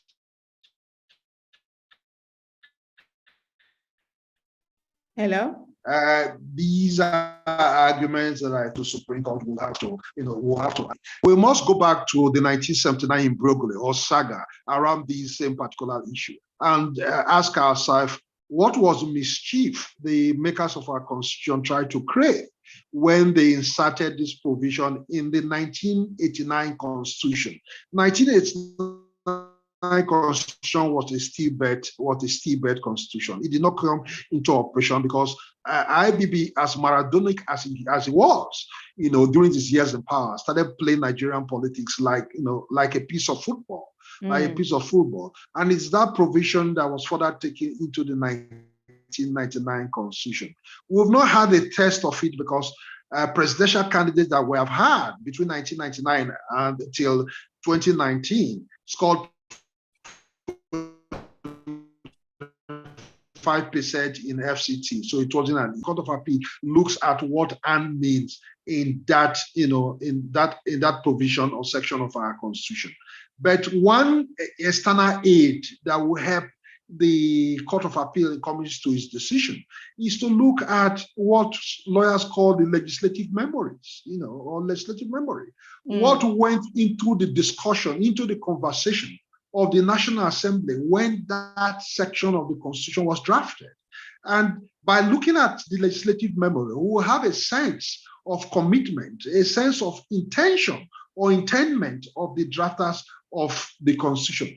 Did they intend to make Abuja a superlative super college that if you do not score 25%, regardless of the number of states that you score 25% in, you cannot become president of Nigeria?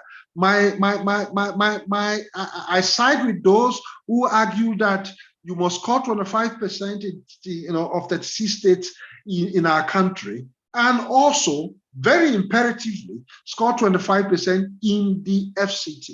For those who pose the whole argument about Section 299 of the Constitution, which makes FCT a state, the commonsensical question I do pose for them is that if FCTs, as assumed by Section 299 of the Constitution, as a state governor is expected to score 25% of the number of local governments that make up the state. Can't the president, who now is assumed to be the governor of the FCT, expected to score 25% of the six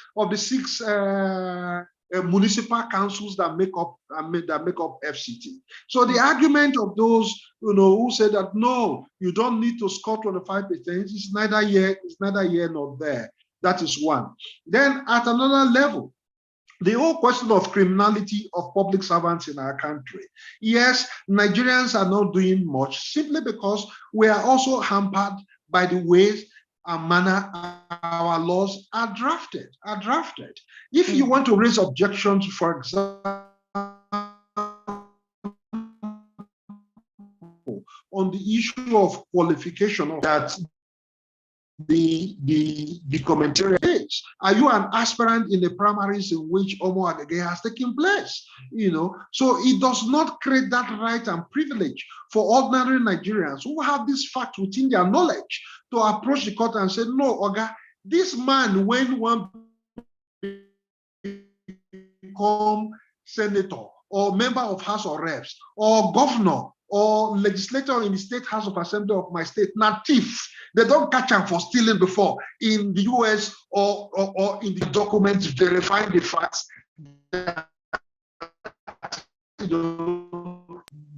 that we are making of our law.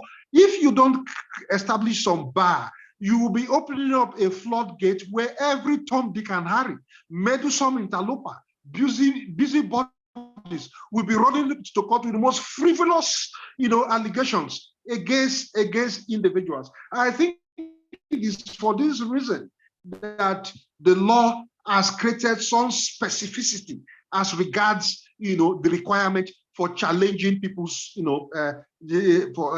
people's qualification for running for offices in our country. Then the third, and I empathize with Nigerians here. The law says, Section 285, I think subsection 4 of the Constitution talks about the period in which election petitions can be heard, 180 days.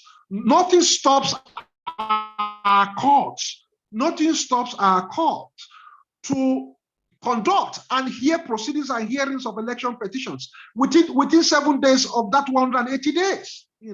Just look at generally Section 285 that deals with election proceedings under the Constitution, with specific reference to Section 4, 8, 12, and 14.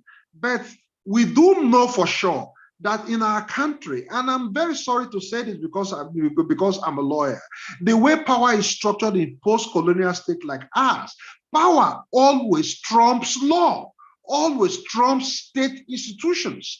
These people who make up our courts, people who make up the institutions that were expected to give judicial decisions, do not really enjoy the independence of the institutions they had, that they run. It's unfortunate. We have seen in our country that by mere allegation, a Chief Justice of Nigeria was removed from office.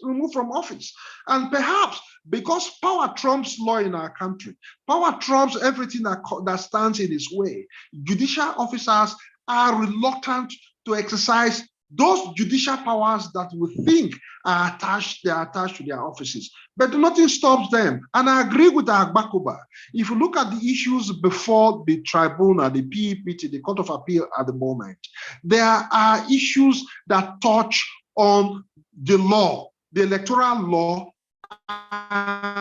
and the Constitution. What the PET said, look, you have filed your respondent's reply, file your brief of argument, make arguments around.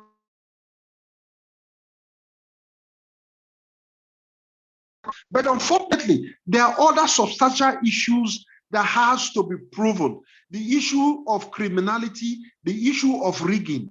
That cannot happen in 7 days because on the basis of the authority of Buhari and Atiku, the Supreme Court held that when you are raising criminality on election matters, you must prove criminality in each of the polling units across our country. And we're talking of 176,000 polling units. You cannot prove criminality in 176,000 polling units in 180 days. It is impossible. And that's why I think that, we should find a common ground, a compromise ground that will allow us to. I think the network issue again is, election petition. Yeah, can you hear me? Yeah. You went off for a bit, but we can hear you. Yeah, we can find a common ground, like we did have. A lot of Nigerians don't know.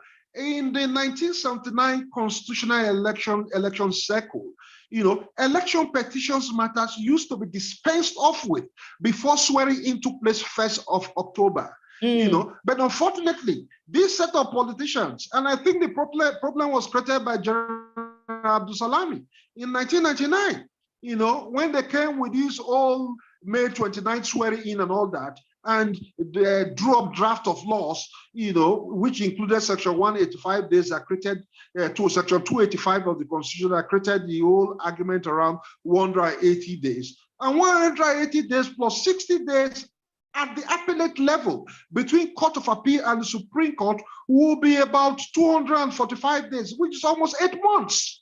So we'll have a president-elect who has already been sworn in office, who will be using the instrumentation and instrumentality of power to hoodwink the court on election appeal matters. And that will not augur well for our democracy. So I seriously think that going forward, we should now begin to look at this old business of 180 days and how we can dispense with election matters before swearing in can take place. Okay.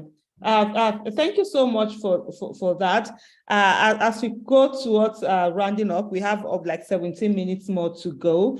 There's a question from Eze Peters that you haven't answered, and that's on the issue of alteration of result sheets.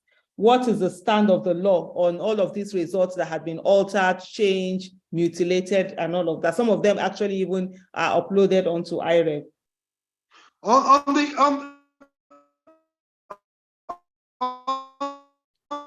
We can't hear you. On the face of this document, I can't really place my hands on the relevant sections of the Evidence Act. Where documents are altered, they are clearly inadmissible. They are clearly inadmissible. I do not think that these altered results are admissible documents. Okay. On the basis, I can't recall the provisions of the Evidence Act. The Evidence Act deals with altered documents. Okay. Those documents are clearly on their faces falsified documents. Okay. And then the second part of Abraham's question, which says, what is your, what did you say something about? What is your assessment of your overall assessment of Bat's brief, Bola Ahmed Tinubu's brief? What do you make of it? You're muted. Myself, what do I make of it? I think I would take the position of Inibehe. Strong and weaker points have been made by the respondents' reply. I.e., let me deal with the weaker point because it's against the weight of case law. The issue of non-membership of the Labour Party, as at when the register of members was submitted 30th of April 2022 is weak because the Court of Appeal has held that it is the provision of Section 1311C that deals with membership and sponsorship of a candidate by a political party that is the qualifying criteria for election of a president in Nigeria. Whether your name is the electoral membership register of a political party is not a condition set by Section 131. That is clear. Two, on the question of dummy nomination of the vice presidential candidate, if we extrapolate on the principles of law set out by the same Court of Appeal in Allied People's Movement against Obi, that itself is a pre-election matter. Because if you look at Section 285.14, I think 8 and 14 of the Constitution, Section 82.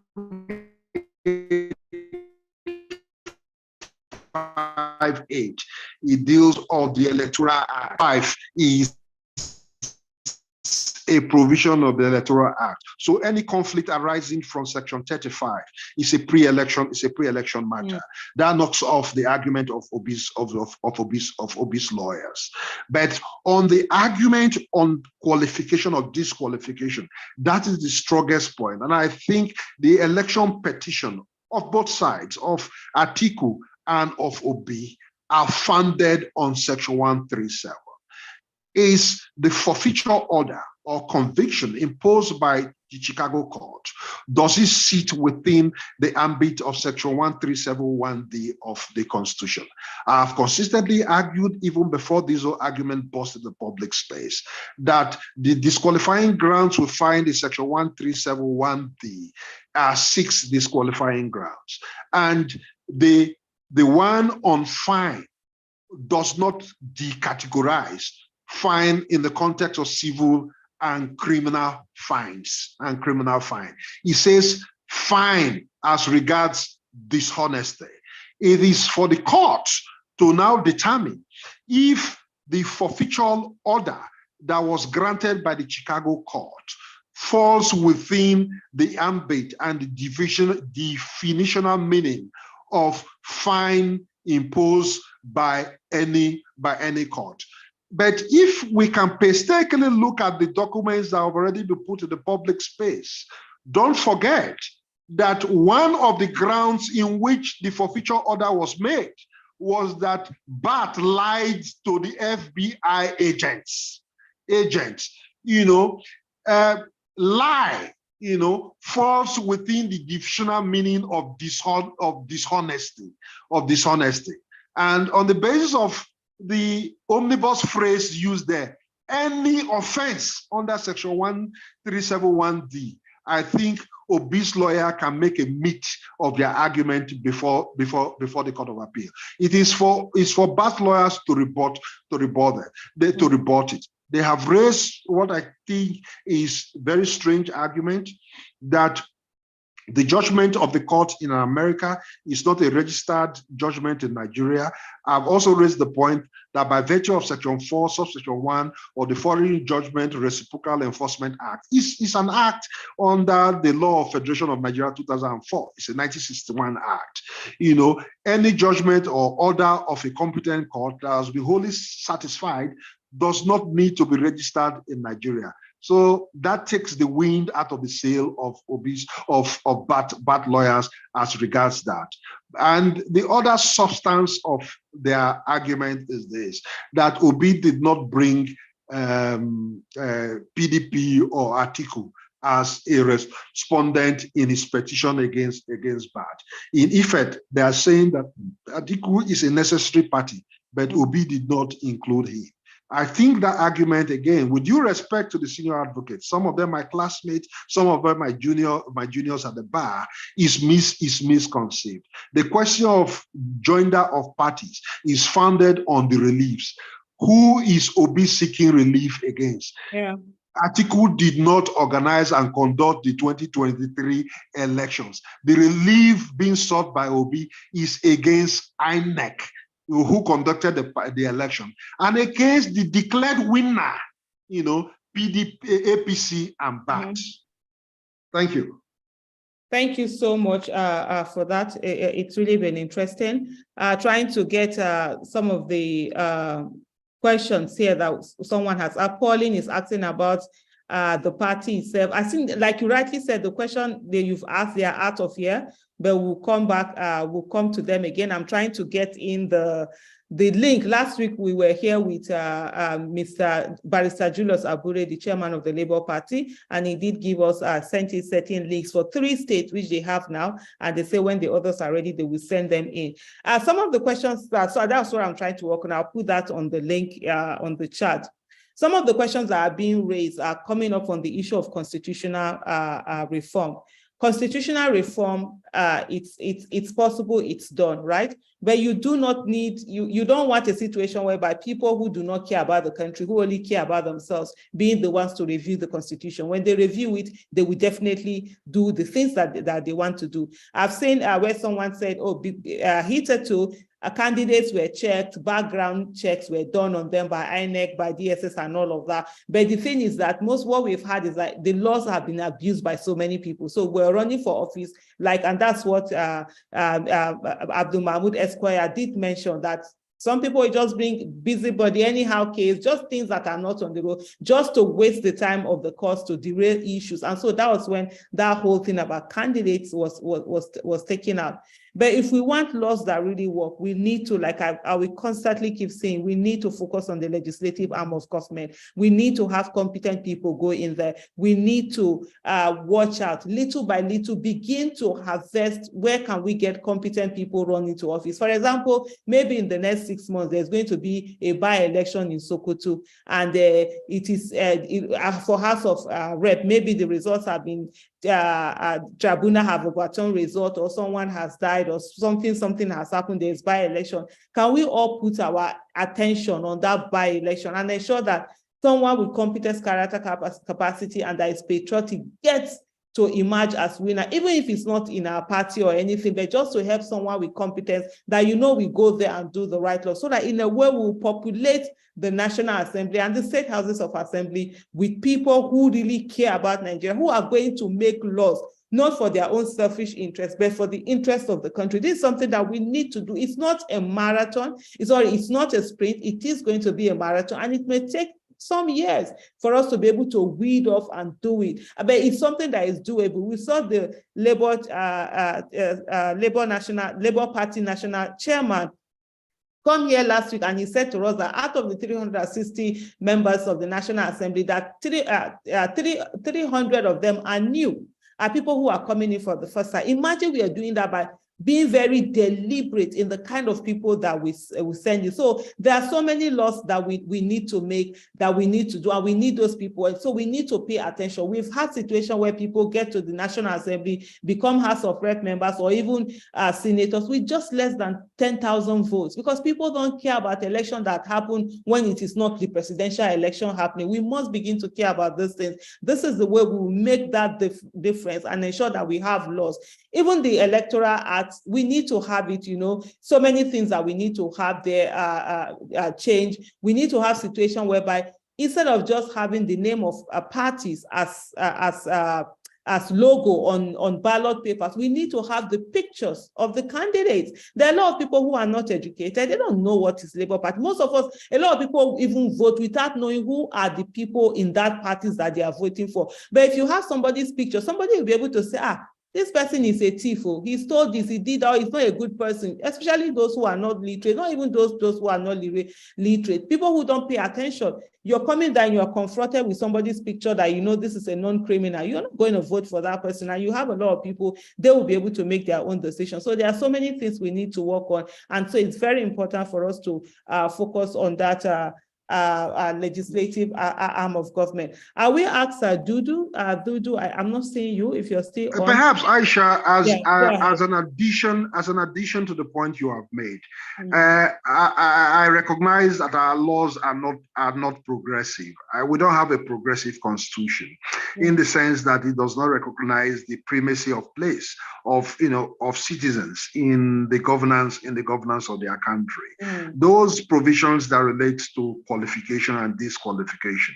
I think it's important that going forward, as we continue to amend our constitution, some powers should be given to citizenship, to distill crime from non-crime. People who have facts, very verifiable facts about criminality of prospective candidates. The Constitution should be able to empower them, allow them, to approach the court with the documents that they have, to seek disqualification or qualification, if we like, of these prospective candidates. If we cannot amend the Constitution because it's more cumbersome, we can look at the provisions of the Electoral Act itself. that deals with qualifications and all that, that deals with the issue of criminality, and empower citizens in such a way. Look, we recognize the fact that the Electoral Act is not for INEC and for political parties. Where voters are absent, democracy becomes hollow. So if we don't give some level of legal powers to citizens to bring actions against prospective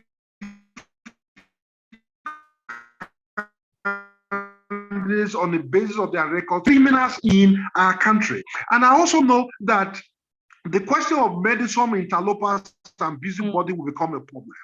A certain bar, legal bar, can be created in subsections, or maybe provisos in the Electoral Act that says that for you to approach the court, the facts that you are bringing before the court must be on the basis of a sworn, verifiable affidavit. And you know that once you sworn to an affidavit that this document is true, if it turns out to be falsehood, you will be arrested and tried for perjury. You know, for perjury. And we can do that in practical terms. Some of us have done some of these things. In 2012, when the oil subsidy thing arose, and a legislator in Kano was caught as a result of sting operation and all that. He is presently serving jail term in one of the Nigerian prisons and all that. I approached the Federal High Court in Abuja with verifiable affidavit named principal officers of the House of Reps who were involved in the syndicate of extorting money from those people whose names were mentioned in the oil subsidy scam. You know, but because I got this document from a well-placed Nigerian who was a serving minister at that time, I was ready to put my integrity, my credibility, and my freedom on the line.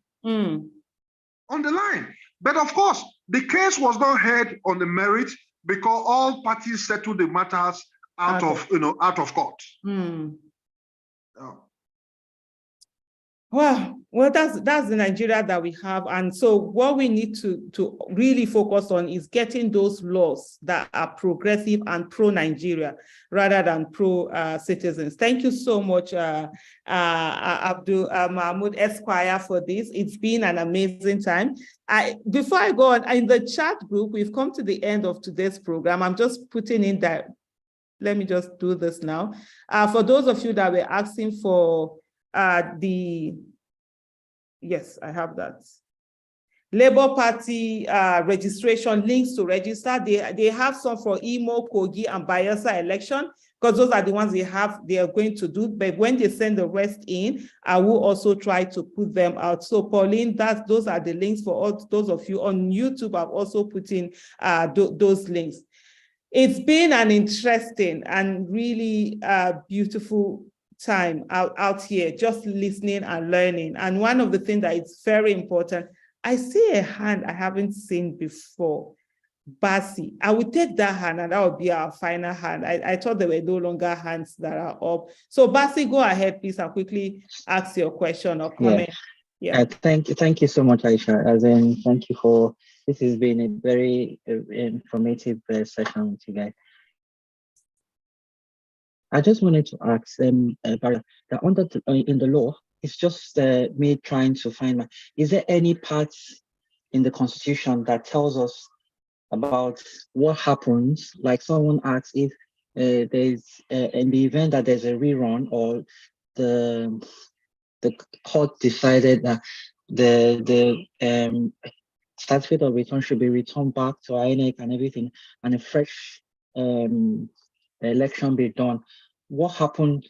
Is there any portion of the Constitution that talks about that provision, that provides for that scenario, or is it that it's just that INEC does? I don't know what happens. It's like we don't have any idea. I'm sorry to cut it short because I'm also running out of time as well. I have other engagements in the evening. Let's build three scenarios here. Three scenarios. Scenario one. If the court, here I mean the Supreme Court, as the final court of arbiter, or as the final arbiter, decides that the 2023 elections was not held in substantial compliance with the Electoral Act, and nullifies the entire elections. What it means is that all presidential candidates who ran in 2023 will have to return back to the country to seek the legitimate votes of all Nigerians, regardless of their qualification. Here, under this scenario, if the courts hold that regardless of the issues raised against Bat as it relates to Section 137, we do not hold the fact that he has been disqualified by Section 137. Forfeiture ordered by the court in America does not hold water here in Nigeria. He was a qualified candidate and remains a qualified candidate. All presidential candidates will return back and face the country. Of course, Buhari is out of power. There will be a political and power vacuum in Nigeria. There is no vacuum under the Constitution. The Senate President, Dr. Ahmed Lawan, takes over the reins of power for 3 months. So it's expected that within that 3 months, the whole issue of petitions, appeal, elections, and all that would have been sorted out. That is one. Scenario 2, if the courts hold that Bat was not qualified to have run the elections, either on the basis of the disqualification of his vice presidential candidate, or on the basis of Section 1371D that has been raised by OB, that is in the forfeiture order imposed by the court in America over the drugs run, and his certificate of return is taken from him. The court will have to make a consequential order. The consequential order here would be this, that the person lawfully elected as president of Nigeria is either Mr. Atiku Abubakar or Mr. Peter Obi, either or.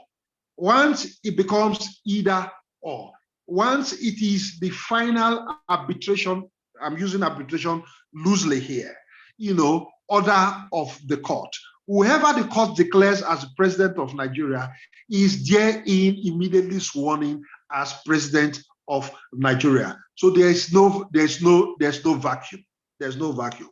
Or the third scenario, that the court holds that the election was conducted in substantial compliance to the law, but Mr. Peter Obi was not qualified as a candidate of the Labour Party. Mr. Bola Tinubu, is hamstrung by Section 137, subsection 1D. What eventually means that it is Mr. Atiku Abubakar that becomes the lawful and legitimate candidate who won the 2023 election. So every scenario is at play here. So let's see what the court will come up with as its jurisprudence.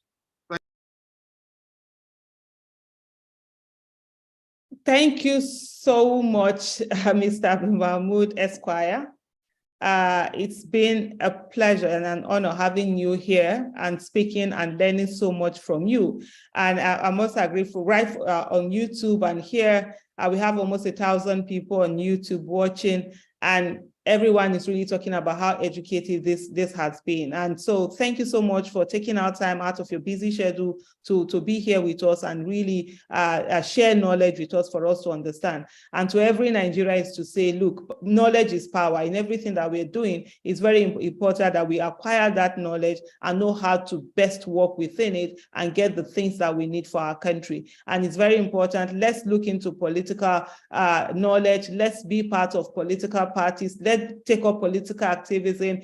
Many have already done that. Be there for candidates. Register in a party if that's where you want to contribute, to run for office if you have what it takes to run for office. Let's be active citizens. Let's put Nigeria up there, and let's ensure that we have a country that works for all of us and not just for a few people. So thank you so much, everyone that has joined us today. Hopefully the Live with Aisha comes every Saturday at 6 p.m. Nigerian time, and hopefully we are able to have you join us again. Thank you so much, Abdul Mahmud Esquire. It's been an honor having you here. Musa. Thank you. Yeah. Thank you. Aisha for having me. Obika. Musa, give me a Thank you, sir.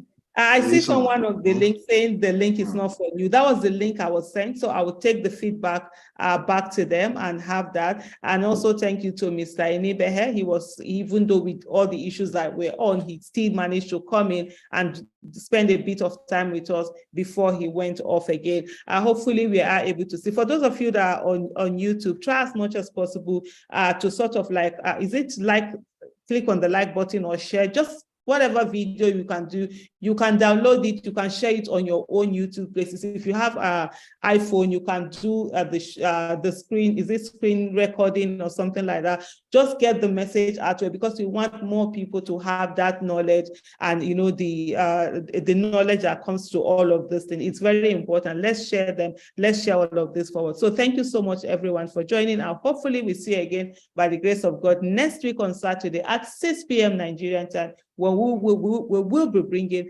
another guest. We will have this discussion. So thank you. And also thank you to Dudu for helping us out today and making this program a whole lot smoother. God bless you.